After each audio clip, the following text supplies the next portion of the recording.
my most amazing STEM students. It's me, Mrs. A. How are you? It's good to see you. Um, this is our last week of STEM this week, and I am going to read you a story and give you a small little challenge and some other challenges that you can do throughout the summer. I hope you enjoy this story as much as I do.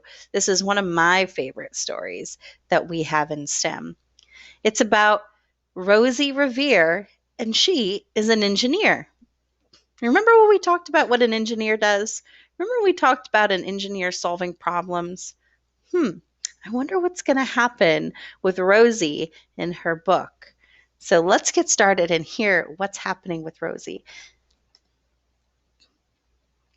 Rosie Revere, Engineer, by Andrea Beatty, illustrated by David Roberts. This is the story of Rosie Revere, who dreamed of becoming a great engineer. In Lila Greer's classroom at Blue River Creek, young Rosie sat shyly, not daring to speak. There she is, right there. But when no one saw her, she peeked in the trash for treasures to add to her engineer stash. And late at night, Rosie rolled up her sleeves and built in her hideaway under the eaves. You know what eaves are? It's kind of like an attic, kind of like underneath a roof, kind of. So let's see. Alone in her attic, the moon high above, dear Rosie made gadgets and gizmos she loved. When she grew sleepy, she hid her machines far under the bed where they'd never be seen. Why do you think she's hiding them? When Rosie was young, she had not been so shy. She worked with her hair swooping over one eye and made fine inventions for uncles and aunts, a hot dog dispenser and helium pants. Look at that uncle trying to fly away. The uncle she loved most was zookeeper Fred. She made him a hat to keep snakes off his head, from parts of a fan and some cheddar cheese spray, which everyone knows keeps the pythons away. And when it was finished, young Rosie was proud, but Fred slapped his knee and he chuckled out loud. He laughed till he wheezed and his eyes filled with tears, all to the horror of Rosie Revere, who stood there embarrassed, perplexed, and dismayed. She looked at the cheese hat and then looked away. "I love it," said Fred. Fred hooted, "Oh, truly I do." But Rosie Revere knew that could not be true. She stuck the cheese hat on the back of her shelf, and after that day kept her dreams to herself. Do you think Fred was really making fun of Rosie's invention? Do you think he was laughing at her invention, or was he just entertained and excited to see what she made? And that's how it went until one autumn day, her oldest relation showed up for a stay. Her great Aunt Rose was a true dynamo who worked building airplanes a long time ago. She told Rosie tales of the things she had done and the goals she had checked off her list one by one. She gave a sad smile as she looked to the sky. "The only thrill left on my list is to fly. But time never lingers as long as it seems. I'll chalk that one up to an old lady's dreams." That night, as Rosie lay wide-eyed in bed, a daring idea crept into her head. Could she build a gizmo to help her aunt fly? She looked at the cheese hat and said, "No, not I." But questions are tricky, and some hold on tight. And this one kept Rosie awake through the night. So when dawn approached and red streaks lit the sky, young Rosie just knew just how to make her aunt fly. She worked and she worked till the day was half gone, then hauled her cheese copter out onto the lawn to give her invention a test just to see the ridiculous flop it might turn out to be. Strapped into the cockpit, she flipped on the switch.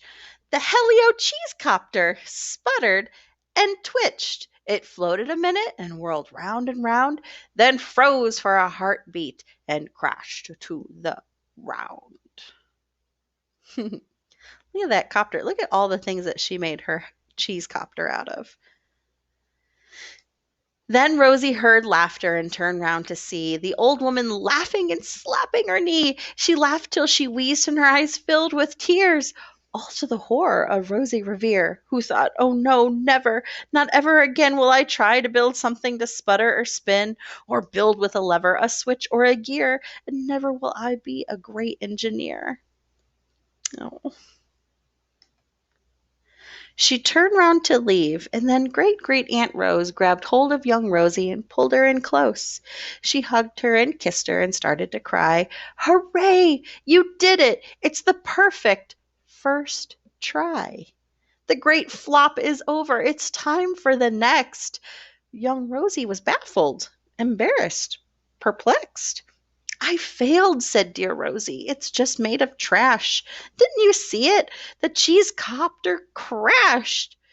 "Yes," said her great aunt, "it crashed. That is true. But first it did what it needed to do.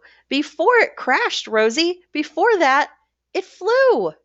So her first test worked. Not how she wanted it to, but it worked a little bit. So what do you think she should do next? Should she give up? Should she throw it all away? Let's see what she does. "Your brilliant first flop was a raging success. Come on, let's get busy and on to the next." She handed a notebook to Rosie Revere, who smiled at her aunt as it all became clear. Life might have its failures, but this was not it. The only true failure can come if you quit. They worked till the sun sneaked away to its bed. Aunt Rose tied her headscarf around Rosie's head and sent her to sleep with a smile ear to ear, to dream the bold dreams of a great engineer. Does her cheese copter look like the same cheese copter she built before? Did she make improvements, you think? At Blue River Creek, all the kids in grade 2 built gizmos and gadgets and doohickeys too. With each perfect failure, they all stand and cheer, but none quite as proudly as Rosie Revere. Look at all these wonderful inventions that these kids in Lila Greer's class came up with. You have a log scooter. You have a portable dance floor with lights and a disco ball. You have some spring shoes. You have, oh, look, it's Iggy Peck. And he built a wonderful, wonderful structure with 3 floors and a fire escape. Wow, amazing. So, what do you think Rosie took away from her cheese copter crashing? Do you think she took away from it that she should give up? That she should never build again? Or do you think that she learned that even if she failed, she should try it again? Maybe make some adjustments, maybe try it a different way, maybe get some new materials. I think that's what she learned. That's what I learned from Rosie and her cheese copter. So, what I would like you to do for your wonderful experiment is that I would love for you to build your own copter. And so some of you have already done these copters before in class. So they look like this. Okay, do you remember how we did those little copters? And you can do it all on your own. All you need is a rectangle. So you can cut a strip. I have some wonderful colored paper here from a watercolor that my son did.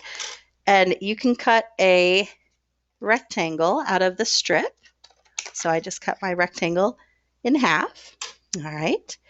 And then what you need to do is make your pattern. So it's really, really simple to make your pattern. You need to make a line to the half of the actual helicopter, and then 2 dark lines where you're going to just cut a little bit in, maybe about half an inch. And these little dots right here, these mean where you're going to fold. So what you would do is you would cut on the lines where you make those lines. See how I cut? And it's like 2 bunny ears right there. And then you're going to cut a ½ inch. And then you're going to cut another ½ inch. Okay, you see right there how I have them already cut. And then you're going to fold these guys back. Fold these guys back. So here's what it looks like in the back. So you're going to fold them back like a door. Okay. And you see how I left a little bit like a T, how now it looks like a T with some bunny ears on it? You're going to fold one arm backwards toward yourself. So you see how it's folded? And then one arm toward away from you. One arm toward you and one arm folded away from you. All right, so you have this guy right here. And then you could fold it up and have like a little foot. So now it looks like a T with a foot with some bunny ears. And if you have done this with me before, you remember how we dropped it and it should spin on its way down. And we did experiments with the bunny ears up. We did experiments with the bunny ears, the little helicopter blades pointed down. And then we did experiment with the bunny ears or the helicopter blades going straight across. And you're going to look and see how many times your copter spins around. Which way spins the best? With them up, with them down, with them straight across. And I want you to add some things to it. So if you have like a paper clip, or if you have other different things like a clip like that, this might be a little bit too big, but like a clip, or you can even make it shorter by folding it up like that. Okay, I want you to see what you can do to experiment to make your copter work a little bit better, okay? And then post it on the Padlet, post your results, post what you've done, and show me what you did. You also can do anything like building. You can build a wonderful city out of blocks or a wonderful fort out of pillows and blankets. Just show me what you've been creating, what you've been engineering, what you've been building up over this time. I love to hear from you. I hope you and your family are safe. Have a wonderful, wonderful day. And I'll see you again soon. Bye, explorers. Miss you.